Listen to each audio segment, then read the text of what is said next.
A paz do Senhor, meus amados amigos e irmãos em Cristo Jesus, que alegria estarmos novamente para mais uma EBD online da Alfa e Ômega. E no dia de hoje, a lição de número 8, nós iremos tratar sobre Naamã. Naamã é curado da lepra, o famoso texto sobre Naamã que está em 2 Reis, capítulo de número 5, muito pregado, muitas conjecturas acerca desse assunto, e nós seremos bem breve no comentar dessa aula. O texto áureo está em 2 Reis 5,14, diz: então desceu e mergulhou no Jordão 7 vezes, conforme a palavra do homem de Deus, e a sua carne se tornou como a carne de um menino, e ficou purificado. Deus não opera milagres necessariamente segundo as nossas expectativas. Ele faz da forma e no momento que lhe apraz, é o que diz a verdade prática. Deus não faz do jeito que eu quero, não adianta botar ele na parede, não é na hora que eu quero, não é aonde eu quero, não adianta decretar, não adianta profetizar. Nós devemos lembrar que profetizar significa falar aquilo que Deus falou, falar aquilo que Deus mandou. Então eu não posso falar algo de mim mesmo como quem induz Deus. O Senhor, Ele é soberano e Ele faz como Ele quer. Ele faz com os grandes, Ele faz com os pequenos, Ele faz com os leigos, Ele faz com os eruditos, Ele faz com branco, Ele faz com negro, Ele faz com índio, Ele faz com pobre, Ele faz com rico, Ele faz com gordo, Ele faz com magro, faz aqui, faz em Israel, faz na África. Ele fez ontem, Ele faz hoje e Ele continuará fazendo como lhe apraz. O nosso Deus, Ele é um Deus de milagres, um Deus extraordinário. Ele abre caminho no deserto e é por isso que a gente louva. Meu Deus é um Deus de milagre, caminho no deserto, luz na escuridão. Meu Deus, esse é quem tu és. E assim foi algo extraordinário que Deus fez na vida de Naamã. O texto está em 2 Reis, a leitura que está aqui na revista, tenha por perto a Bíblia Sagrada, nossa regra de fé e prática, vai aparecer também na sua tela. Nos diz no capítulo de número 5, versículos de 1 a 10, depois o 14, 25, 27, nós vamos voltar em outros textos. Leia todo esse texto do capítulo de número 5, que trata de Naamã, que era o general da Síria, buscando o auxílio do Senhor,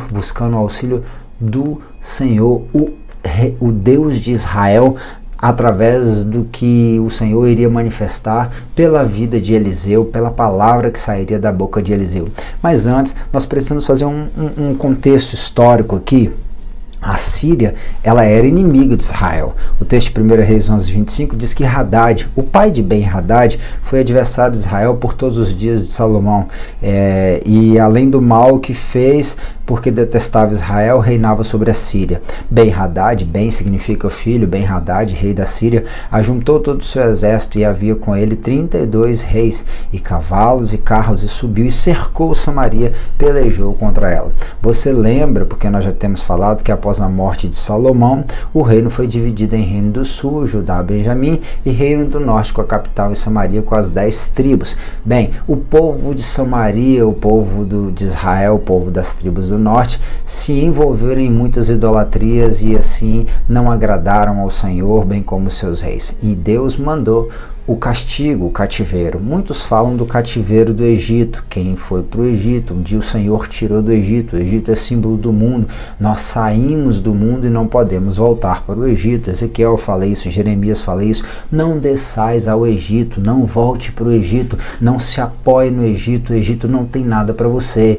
Tem gente que foi para o cativeiro babilônico, porque Deus avisou por intermédio de Abacuque, por intermédio de Isaías, o próprio Jeremias falou, mas o povo não se emendou, não se consertou, não se arrependeu. Deus mandou para o cativeiro babilônico, mas fez também uma promessa de que de lá iria trazer novamente o povo. Mas muitas pessoas que foram para o cativeiro sírio não voltaram, eles morreram. Sim, a Síria, Hadad, Ben-Hadad eram extremamente cruéis, e muitos assim também foram para a Síria, para Damasco, e outros foram trazidos de Damasco e de outras regiões onde o Império Sírio dominava para a região de Samaria. tornando aquela mistura que há ali em Samaria, que juntou com a adoração aos ídolos e aos deuses daqueles povos cananeus. Então, só para você entender, o rei da Síria era da ordem dos capitães dos carros, que eram 32, dizendo: não pelejareis nem contra pequeno, nem contra grande, mas só contra o rei de Israel. A perseguição ali em 1 Reis 22, né? Aí nós vamos ver o contexto aonde o rei da Síria tem um comandante. Esse comandante, ele é alguém importante. Naamã era uma figura honrada, um general de guerra, estava à frente das batalhas, era valorizado não só pelo rei, bem como também por toda a nação, porque conquistou muitas batalhas. Só que o texto diz que ele era leproso. Tem muita gente que é grande, tem título, tem muita gente que fez muitas coisas, tem muita gente que está vestindo armadura, tem muita gente que até sabe pelejar, até conquista batalhas, conquista para o reino, conquista e vence em muitas questões em prol de beneficiar aos outros, até para beneficiar ao rei. Entenda, no reino de Deus também tem gente que está batalhando para a glória do rei, tem gente que está batalhando para o crescimento do reino, é soldado, está de armadura, mas por dentro é leproso. A lepra, lá no livro de Levíticos, no capítulo de número 13, 14, vai falar que era uma enfermidade a qual o povo ele considerava aquele que a tinha como imundo. A pessoa era obrigada a ser destituída, separada do seu convívio social, até que pudesse aparentemente ser curada, e depois disso ser apresentada ao sacerdote, e se o sacerdote realmente percebesse que a pessoa foi curada, ela era reintegrada após alguns processos litúrgicos, né, de modo que a lepra ela era considerada também uma doença espiritual, e muitos são aqueles que estão enfermos na alma, enfermos nos sentimentos, com a mente enferma. Sim, Paulo no Novo Testamento vai falar que o diabo já cauterizou a mente de muitos. Tem muitas pessoas que estão meditando nos problemas, meditando somente nas necessidades, meditando somente nas angústias, nas frustrações, porque as coisas não aconteceram do jeito que elas esperavam. Estão meditando sobre muitas coisas, enquanto o Salmo de número 1 fala que nós devemos meditar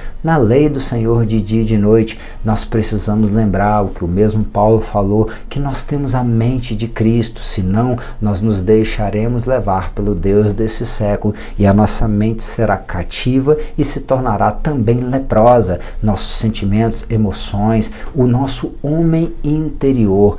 Paulo, eu sempre cito isso em Efésios, capítulo de número 3, se não me engano, ele vai falar que Deus, que o Espírito Santo de Deus os fortaleça no seu homem interior, porque o homem interior, vindo de Adão, ele tem uma natureza débil, frágil. Sim, nosso homem interior, ele é frágil, a nossa alma, ela é frágil, ela não tem a força suficiente, mas por isso que nós depositamos a nossa fragilidade e nela nos, como diz Paulo, né, eu me regozijarei na minha fraqueza, me regozijarei na cruz de Cristo. Sim, ali nós devemos lançar a nossa fraqueza na cruz de Cristo, de modo que o poder dele venha se aperfeiçoar na nossa fraqueza. Aquele homem era um comandante de guerra, venceu muitas batalhas, mas era leproso. Só que em uma de suas conquistas, ele leva para a sua casa uma menina. O texto vai dizer que é uma menina. Veja bem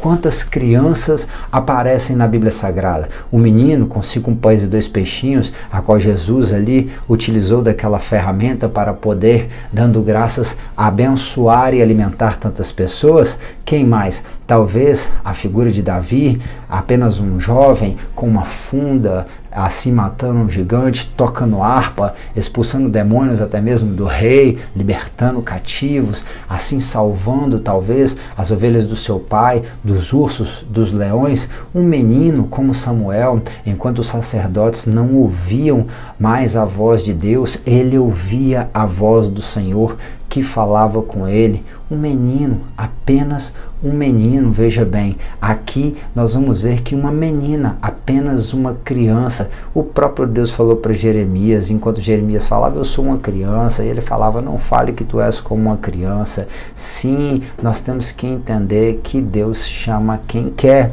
e ele tem um propósito com todas as pessoas. As circunstâncias não eram favoráveis para aquela moça. Aquela moça talvez perdeu a oportunidade, como muitas crianças e jovens, de estar estudando, de crescer no convívio dos seus familiares. A Bíblia não fala dos seus familiares, mas por certo, os seus familiares, enquanto conviveram com ela, deram para ela uma base, um fundamento, uma educação que era o alicerce daquela jovem, de modo que ela se lembrava de tudo aquilo que de fato era importante para ela e para a cultura do povo que ela representava. Sendo ela alguém que servia ao Senhor, lembrou-se que na terra da onde ela veio, lá na terra dela, tinha um Deus que curava, e tinha um homem de Deus que tinha uma comunhão com Deus e que poderia falar com Deus, e ali estaria alguém que traria a solução. Veja bem que aquela moça estava no território do inimigo, ela estava em Damasco, é como se ela estivesse numa missão transcultural, mesmo que prisioneira. Ela estava ali como sendo uma representante do reino de Deus, estava sendo luz naquela família que estava em trevas, que brilhava dentro do contexto social para toda a Síria, diante do rei, diante dos exércitos, mas que dentro da sua casa havia trevas, havia lepra. E aquela menina, ela era como se fosse uma missionária, ela era alguém que trazia uma boa nova, ela era alguém que mostrava o caminho da cura. Sim, o nosso Senhor Jesus, ele é a cura para as nações, ele é aquele que sara a nossa alma, e aquela menina estava mostrando o caminho da cura, mostrando o caminho do Deus que podia restaurar a saúde. E eu creio que Deus, ele pode ainda, por intermédio de Cristo, restaurar a saúde espiritual, a saúde da alma, também a saúde física daqueles que estão leprosos, perdidos neste mundo, enganados pelo diabo. Naamã ouviu dizer de sua esposa, porque a menina falou para a esposa, quem dera, né? Quem dera, em outras traduções, se o meu Senhor fosse até o profeta, ele seria curado. Então, Naamã agora vai chegar diante do rei, vai contar aquela circunstância, e o rei vai, sendo um poderoso, sendo ali alguém que representava um império, que botava, vamos dizer assim, na linguagem popular, o terror em todas as nações que eram subjugadas, a qual também havia ali a nação de Israel, envia uma carta, um documento que dizia que ele iria enviar Naamã para que fosse assim curado. Veja bem, Jesus, ele faz de nós uma carta viva. Paulo registra isso em 2 Coríntios capítulo de número 3.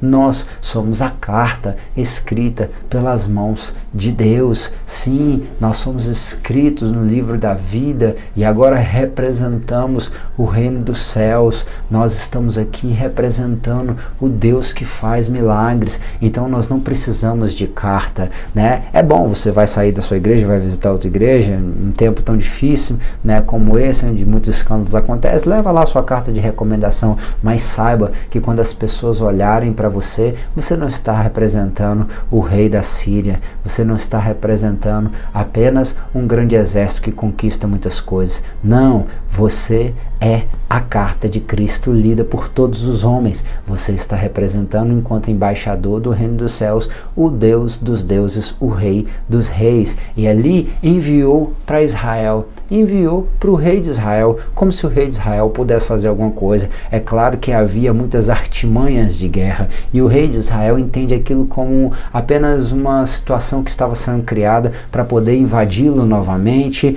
e vai rasgar as suas vestes num sinal de humilhação, e o profeta Eliseu fica sabendo disso, de modo que ele manda mais uma vez uma mensagem para o rei. Bem, será que esses reis, será que as lideranças estão esquecendo que Deus ainda faz?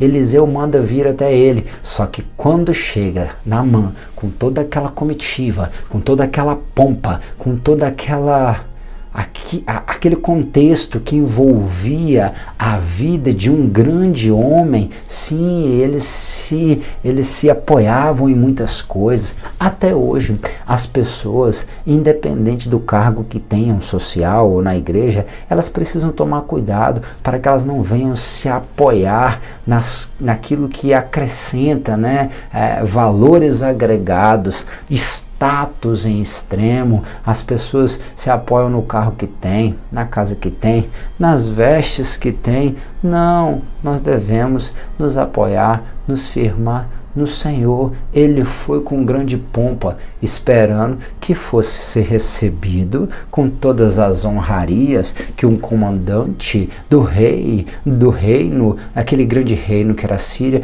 que nada, Eliseu nem o recebeu. Eliseu mandou um mensageiro lá na porta, e mandou o mensageiro já dizendo: vai lá e manda ele descer 7 vezes no Jordão. 7 vezes no Jordão, manda ele descer 7 vezes no Jordão.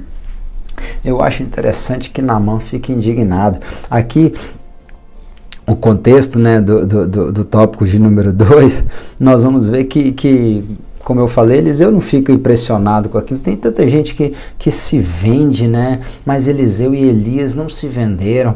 Tem muitas pessoas que não se venderam, tem muitas pessoas que continuam não se vendendo. A história da igreja, ela é repleta de pessoas que não se venderam, e muitos ainda continuarão sendo fiéis à palavra, fiéis ao compromisso que fizeram com Deus, fiéis a voz doce, suave, de orientação do Espírito Santo de Deus. Sim, nós precisamos ser fiéis àquilo que o Senhor nos ensinou. Não devemos nos vender para o mundo, nos vender para as tentações, nem mesmo para o sistema. Nós precisamos ser fiéis a Deus, e ele ali não se deixou levar, né, mas mandou um mensageiro. Só que a mensagem, além de não ter sido recebido, causou ali no coração de Naamã talvez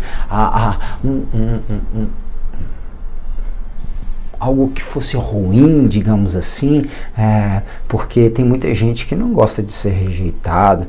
Hoje mesmo eu estava vendendo doce na rua, de vez em quando a gente trabalha ali para levantar um recurso, para cá, corre para lá, corre para cá, e aí eu encontrei num ateliê de costura com a cliente, uma irmã, amiga nossa, uma moça estava levando lá, ela é vendedora, e ela falava de como as pessoas em contextos tão difíceis, onde a alma das pessoas estão tão machucadas, como que as pessoas elas querem que praticamente seja lançada sobre elas as rosas, seja colocada aos seus pés um tapete vermelho, como elas querem ser reconhecidas, paparicadas, mimadas em tudo, em cada detalhe. Assim talvez fosse Naamã, criou uma expectativa de que, sendo grande, tendo uma carta do rei, representando uma autoridade, assim também o profeta viesse sair de uma forma extraordinária, como nós muitas das vezes criamos uma ideia falsa, um ideal falso de uma ação hollywoodiana. Não,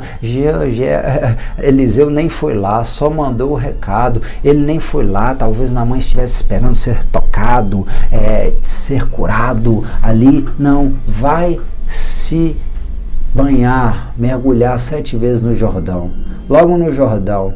Alguns acreditavam que o Jordão era sujo, mas não era. Era um rio agitado, de águas turvas, que movimentava o fundo de areia e ficava aquela textura que não era tão transparente. Como, por exemplo, segundo alguns historiadores, era Abana, era Farfar, e o próprio Naamã vai falar: porque logo nesse rio eu não poderia me banhar em Abana, em Farfar? Abana significa rochoso no hebraico. Abana significa rochoso. Abana, a rocha, da onde vem a força, da onde vem a vida, descendo das montanhas do Líbano, assim dando a vida à cidade de Damasco, a cidade mais antiga do mundo, aquela que era uma grandiosa cidade, centro do império da Síria, que estava dominando, aonde ele morava, aquele rio puro, limpo, transparente. Ou talvez em Farfar, que alguns Abana hoje era Barada, né, conhecido, né? Ou Farfar significa rápido. Talvez o Naamã esperasse que algo acontecesse rápido, num estalar de dedos, e agora Eliseu está mandando um recado por alguém e ainda é para descer 7 vezes. Não é só encostar, botar, curar, não. Não é só aquele lá, foi, mandou, decretou, aconteceu, não. Tem um processo a ser cumprido. Como é que é isso? Eu vou ter que descer 7 vezes, eu vou ter que mergulhar 7 vezes.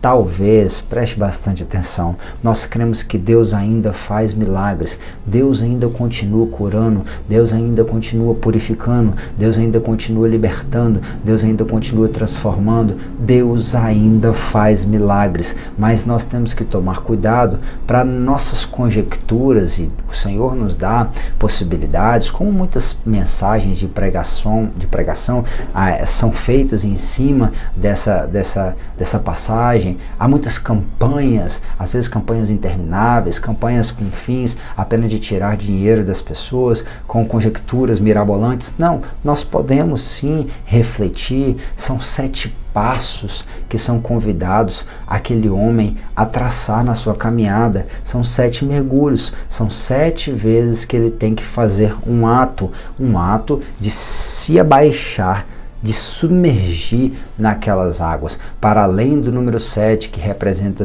a perfeição para as coisas de Deus. Nós não precisamos criar uma numerologia, um misticismo, mas nós entendemos que não foi do dia para a noite, não foi farfar, não foi rápido, não foi um estalar de dedos. Ele teve que descer 7 vezes, ele teve que fazer aquele processo de uma forma repetida, ele teve que insistir, ele primeiro teve que ter sensibilidade para ouvir e discernir. Os seus amigos tiveram que intervir, os seus companheiros de exército tiveram que intervir. Se te fosse pedido alguma coisa muito difícil, você não faria? Alguma coisa miraculosa, talvez você não faria? Porque não pode ir lá dar somente 7 mergulhos? E ele foi e deu 7 mergulhos, 7 processos, 7 descidas, 7 atos, 7 ações de se submeter. Primeiro ele ouviu e discerniu e escolheu. Segundo, para atuar dentro disso, ele teve que ter humildade. Humildade sim, para deixar a Abana e Farfá de lado, para poder ir obedecer. Teve que ter obediência, teve que ter fé para acreditar que aquilo de fato não era uma loucura, mas também teve que se entregar. Tem horas que a gente até ouve, até discerne, até entende, até se humilha, até mesmo obedece, até acredita, até tem fé, mas não se entrega por completo. Ele se entregou e quando viu, talvez lá para o 6º mergulho, que ainda não havia acontecido o milagre, como o profeta havia falado que era 7 vezes, ele não parou no meio do caminho. Não pare no meio do caminho. Enquanto aquilo que Deus falou não aconteceu, tenha perseverança.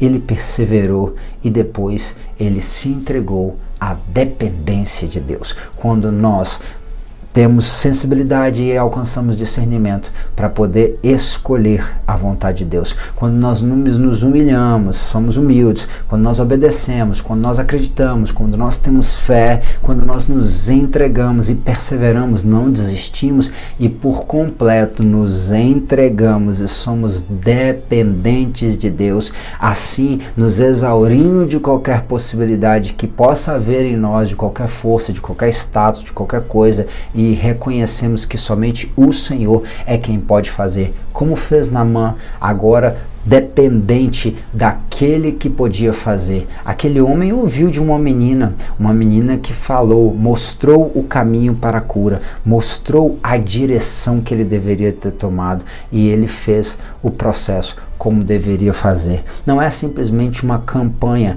de 7 dias disso, 7 passos para aquilo. Não, mas nós precisamos valorizar o processo, nós precisamos ser sensíveis à voz de Deus, discernirmos o que Deus está falando, nos humilharmos diante das potentes mãos do Senhor. Nós precisamos obedecer e obedecer crendo que o Senhor vai fazer com fé, sim, se entregando, perseverando e não querendo parar e também acreditando e nos entregando de tal forma que nós venhamos a nos tornar completamente dependente. Naamã levanta e levanta curado.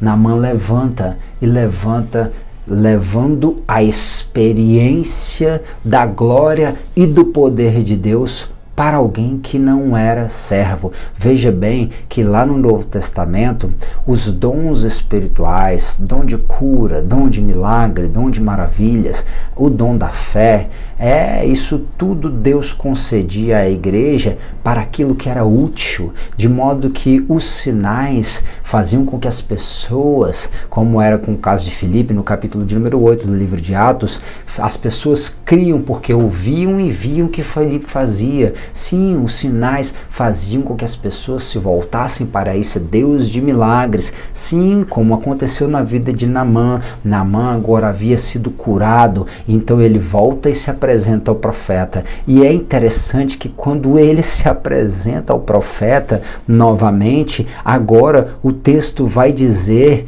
que Eliseu o recebe e ele então vai pedir perdão caso ele tenha uma necessidade de entrar no templo e se prostrar diante do rei estranho, do Deus estranho, que o rei da Síria, ele não vai fazer aquilo de coração, ele vai reconhecer que só o Senhor é que é Deus, mas que ele tem alguns compromissos sociais, e ali o profeta fala: vai em paz, continua crendo. E isso não aconteceu só com Naamã. Veja bem que na época de Jesus mesmo falou em Mateus 10:8, curai os enfermos, limpai os leprosos, ressuscitai os mortos, expulsai os demônios, de graça recebeste, de graça dai. Isso é algo que nós precisamos meditar. Sim, todos estes morreram na fé sem terem recebido a promessa, mas vendo-a de longe, crendo, abraçando-as, confessaram e que eram estrangeiros, peregrinos na terra. Teve gente que não alcançou a promessa enquanto vivia, mas assim eram heróis da fé. O próprio Senhor Jesus, lá no livro de Lucas, capítulo de número 4, versículo 27, vai falar que havia muitos leprosos em Israel na época de Eliseu. Ele vai citar a vida de Naamã, pois só Naamã foi curado. Nenhum deles, daqueles que eram de Israel, foi curado, mas Naamã, Ciro, foi curado. Veja bem, isso está em Lucas 4:27. Jesus ainda vai falar de outras passagens. Lucas mesmo, que era um médico, ele cita passagem da cura de leprosos, que hoje é conhecida também como a hanseníase. Em Lucas 17, de 12 a 19, tem a figura daqueles 10 homens que foram curados, mas apenas um voltou, um estrangeiro, e Jesus ainda falou: ué, não foram 10 os limpos? E onde estão os 9? Não houve um que voltasse para dar glória a Deus, senão este estrangeiro? Levanta-te, vai, a tua fé te salvou. Aquele ali, além de ser curado, recebeu a salvação. Naamã voltou para agradecer o profeta. Esse aqui, o leproso que foi curado por Jesus, voltou para agradecer a Cristo e também recebeu a salvação. Naamã estava preocupado de ter que se apresentar diante de templos pagãos, junto do rei, assim ser obrigado, mas o coração dele, ele quis deixar claro para o profeta que não estaria voltado para aquele ato de idolatria, mas ele reconhecia que o Senhor da menina, o Senhor do profeta Eliseu, sim, o Senhor que faz milagres extraordinários, não como queremos, não em Abana, não em Farfá, não como esperamos, não como imaginamos, mas às vezes em águas turbulentas, em águas turvas, descendo, nos humilhando, ele vai nos purificar de toda e qualquer lepra que possa haver. E havia um leproso, sim, veio um leproso e adorou dizendo: Senhor, se quiseres pode tornar-me limpo. E Jesus, estendendo a mão, tocou dizendo: quero, seja limpo, e ficou purificado da lepra. Disse-lhe então Jesus: olha, não diga a ninguém, mas vai, entra-te e apresenta-te ao sacerdote e apresenta a oferta que Moisés determinou para lhe servir de testemunho. Mateus 8.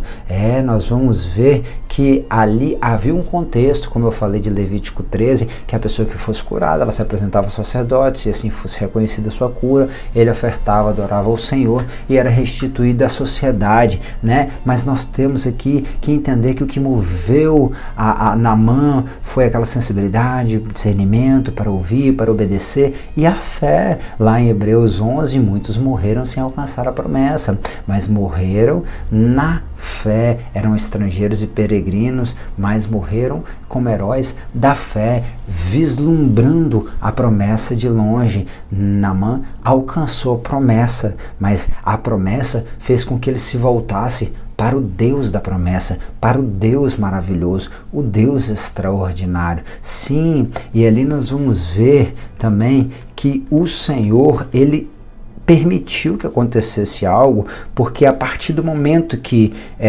Naamã foi curado, ele vai apresentar uma oferta, né? A oferta de gratidão, ela era algo que ela era comum, a pessoa reconhecer, a pessoa valorizar o que o outro podia ter feito por ela. O problema aqui no caso de Eliseu era que Eliseu, eu estou conjecturando, entenda bem, não queria associar a ele, não queria associar a glória para ele. Eliseu não queria fazer uma barganha. O próprio Eliseu já havia sido beneficiado, sim, pela mulher rica que viu nele sendo um homem de Deus e proporcionou para ele um espaço. O problema não era o que as pessoas podiam fazer por ele, o problema é que não podia se misturar aquele homem que agora era um homem importante e que agiu de forma soberba, estava oferecendo algo, e mesmo com o melhor das intenções agora, ele não poderia permitir que no coração do homem criassem um sentimento de barganha. Veja bem que Paulo, tanto aos Coríntios bem como aos Tessalonicenses, ele diz que trabalhou e trabalhou de forma árdua para não ser pesado aquele povo. Por quê? Porque aquele povo se achava em muitas das situações melhor do que os outros, e assim, muitas das vezes, nós mesmos tendo todo o direito, como mesmo Paulo falou em 1 Coríntios 9, não temos direito nós de termos conosco uma mulher crente, sim, de levarmos conosco, né, ou somente Pedro, né? Não será que atarás a boca do boi que debulha, aquele que pregue que viva do Evangelho. São textos que estão na Bíblia Sagrada, mas para que isso não gerasse escândalo, para que as pessoas não se sentissem pesadas, ele mesmo, Paulo, está falando isso, para que vocês não viessem a desfalecer, ou até mesmo vou trazer para o nosso contexto, para que vocês não fiquem pensando que eu estou querendo alguma coisa de vocês. Para vocês que não têm a capacidade, que estão muito voltados para essas coisas, eu vou trabalhar. As igrejas de outras localidades ajudavam Paulo, e ele também trabalhava como um levantador de tendas, mas aqui no caso também Eliseu, bem como os outros profetas, eles tinham os outros colaboradores, os seus mantenedores, mas aqui não poderia haver uma má interpretação. Então ele não se vende, ele não está se dobrando diante de ofertas e de manjares, né? Deus pode te abençoar, Deus pode usar o corvo para te alimentar, como fez com Elias. O Senhor pode usar pessoas que não servem para poder ajudar aqueles que servem. Sim, Deus pode te conceder coisas materiais, usando de pessoas, criando possibilidades para que você tenha uma estrutura para continuar fazendo a obra, mas cuidado para não confundir isso e assim aproveitar disso de uma forma oportuna, assim, no caso, como um oportunismo, que foi o que de fato Geazi veio a fazer. Bem, o texto diz lá em 1 Timóteo 6,10 que o amor ao dinheiro é a raiz de toda espécie de males, e que nessa cobiça alguns se desviaram da fé e se trespassaram a si mesmo com muitas dores. Jesus mesmo falou: cura os enfermos, limpa os leprosos, ressuscitai os mortos, expulsai os demônios, de graça recebeste, de graça dá. Aquilo que não te custa nada, você também não tem demanda nenhuma. É claro que o missionário precisa ser bancado, é claro que o pregador, ele precisa de uma ajuda para poder chegar na tua igreja. Lembra que ele estuda, lembra que ele tem família. Ei, entenda que a obra de Deus, ela não existe sem o obreiro, e que o obreiro tem família, e que a obra de Deus em muitos lugares está fracassando porque não valorizaram aqueles que se doaram, se entregaram e foram até mesmo moídos como uma cana, e quando parou de dar o caldo foram lançados fora. Não pode ser assim. Nós de graça recebemos, de graça daremos. Desfrutaremos como o boi come daquilo que ele debulha, mas temos um contexto aqui do sistema religioso que agora está convidando as pessoas a se perderem, já que elas não são valorizadas valorizadas, elas então começam a entrar na máquina. Você sabe como é que é e sabe do que eu estou falando, né? Eu vou pregar, o camarada não paga nem minha passagem de ônibus, ele não ajuda com Uber, não paga, ajuda com a gasolina, ele não tá nem aí se eu tenho alguma coisa para comer, ele não tá preocupando se eu tenho família nem nada disso, então eu vou botar um alto preço, eu vou cobrar, e aí se ele quiser, ele que pague, e aí vira uma máquina, vira um mercado. Nós não podemos aceitar isso, nós não podemos nos submeter a isso. E Geazi infelizmente não entendeu, e ele, não querendo perder uma grande oportunidade, meteu os pés pelas mãos. Sim, o texto vai dizer que depois de Eliseu falando, vai em paz para aquele homem, né? Naamã foi e ali Geazi correu atrás dele, e ele descendo do carro, né, para poder atender, perguntar se estava tudo bem, ele falou sobre uma oferta e veio ali tirar uma oferta. Vê o texto comigo aqui, olha lá o que está escrito. E foi Geazi alcançar Naamã, e Naamã, vendo que corria atrás dele, desceu do carro e encontrá-lo. E disse, vai tudo bem? E ele disse, tudo bem, o meu senhor me mandou dizer. Mentira, o meu senhor me mandou dizer, ainda está falando como alguém que falava só da parte do Senhor. Me mandou dizer, eis que agora mesmo vieram a mim 2 jovens dos filhos dos profetas da montanha, ainda envolveu terceiros das montanhas de Efraim, dá-lhes, pois, 1 talento de prata e 2 mudas de roupa. Olha, o que alguns acreditam que Naamã tinha oferecido para Eliseu era muito maior do que o que Geazi estava agora pedindo para ele. Nós precisamos entender, tem gente que se vende por tão pouco, tem gente que se entrega, o diabo às vezes, ele faz as pessoas tropeçarem em coisas tão pequenas, por causa de coisas tão tolas, as pessoas perdem seu testemunho, né? Nós precisamos atentar para isso, né? Dá-lhes, pois, 1 talento de prata e 2 mudas de roupa, e Naamã, não, pode pegar 2 talentos, e estou com ele, amarrou os 2 talentos de prata de 2 sacos, com 2 mudas de roupa, pô-lo sobre os dois dos seus servos, ao quais os levaram diante dele. Chegando ele a certa altura, tomou-os das suas mãos e o depositou na casa. E despediu os homens e foram-se. Então entrou e pôs-se diante do seu senhor. E Eliseu disse, de onde vem Geazi? Olha que interessante. O Senhor, ele pergunta para Satanás lá no livro de Jó. De onde vem? Vem de rodear a terra. Da onde vem? Era como se fosse uma expressão que diz, o que você está fazendo? Quais são os seus passos? Que caminhos são esses que você está trilhando? Cuidado, de onde vens? Disse teu servo, não foi nem a uma nem a outra parte, ainda mentiu novamente. Porém ele disse, porventura não foi contigo meu coração, quando aquele homem voltou do seu carro a te encontrar? Era ocasião para receberes prata e para tomares roupas, olivais e vinhas, ovelhas e bois, servos e servas? Era a ocasião para isso? Há um tempo e um modo para todas as coisas, Salomão disse, até mesmo para receber presentes, até mesmo para deixar de receber.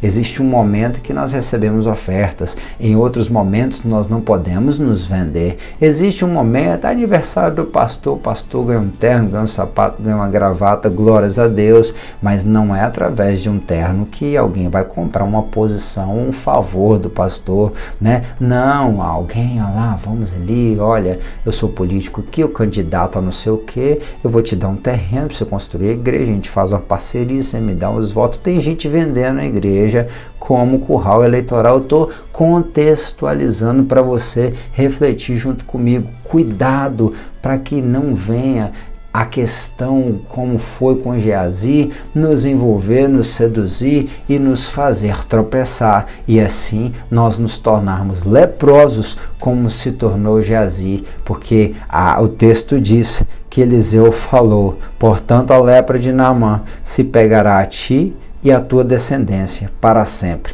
Então saiu diante dele branco como a neve. Veja bem, a história de Naamã, ela é muito conhecida, a história de Naamã, ela é muito pregada. Na história de Naamã, muitas conjecturas, muitas possibilidades. Alguns, infelizmente, entram pelo caminho dos muitos misticismos, né? Mas nós vemos que o nosso Deus, ele continua fazendo e fazendo muitos milagres. Ele é aquele que cura os seus, mas também cura aqueles que ainda não servem a Ele, para que venham a se dobrar e reconhecer o seu poder. Deus curou o alto comandante do império do exército sírio. Sim, Deus curou a Naamã, aquele homem que era importante, mas mostrou para Naamã que importante mesmo era o Deus de Israel. Que Deus possa te usar e te mostrar que, na verdade, nós não temos que nos preocupar com a pompa desse mundo. Se o Senhor te colocar entre os grandes, se você não queira ser como eles, mas como Paulo, você possa dizer: quem dera, ó Rei, se tu fosse como eu, mas sem essas algemas. Na verdade, nós não temos nada com esse mundo. Não precisamos ser como as pessoas desse mundo, mas o Senhor nos permite chegar em alguns lugares, alcançar alguns patamares, estar diante de algumas pessoas e ter alguma coisa, já que eles se preocupam com isso, para que o nome dele seja glorificado e em tudo possam ver em nós que nós somos como servos e que a glória de Deus resplandece através de nós, a glória de um Cristo que morreu na cruz para nos salvar, o Deus que nos sara. Que Deus possa te abençoar. A conclusão diz que a cura de Naamã nos mostra que Deus está disposto a perdoar e a salvar todos, independente da posição social, até mesmo da nacionalidade. E apesar de muitas vezes não compreendermos, o Senhor opera maravilhas de formas diferenciadas. Naamã, a princípio, não havia entendido o caminho para a cura, mas assim que a recebeu, reconheceu o Senhor como o único e verdadeiro Deus. Que as pessoas possam reconhecer o Senhor como o único e verdadeiro Deus através da sua vida. Que você possa ser como aquela menina e mostrar a direção da cura, o caminho, mostrando a direção como o caminho da boa nova, de algo novo para as vidas que estão perdidas, para vidas que estão leprosas. Que Deus possa te usar como usou o profeta Eliseu, que não se vendeu, que não se intimidou com a pompa. O profeta Eliseu, que depois pôde abençoar a vida de Naamã. O profeta Eliseu, que soube discernir e não receber aquilo que não era para receber naquele momento. Que Deus possa te ajudar a não ser como Geazi, a não se vender, a não se deixar seduzir com as aparentes possibilidades e bênçãos que se apresentam. Que Deus te abençoe, que Ele te guarde, que Ele resplandeça sobre ti o teu rosto, que Ele tenha misericórdia de ti, que Ele te dê a paz. E se essa aula te ajudou, curte, deixe o seu glória a Deus nos comentários, compartilhe com outras pessoas na rede social para que outras possam ser edificados pela palavra e, se Deus permitir, semana que vem a gente está de volta.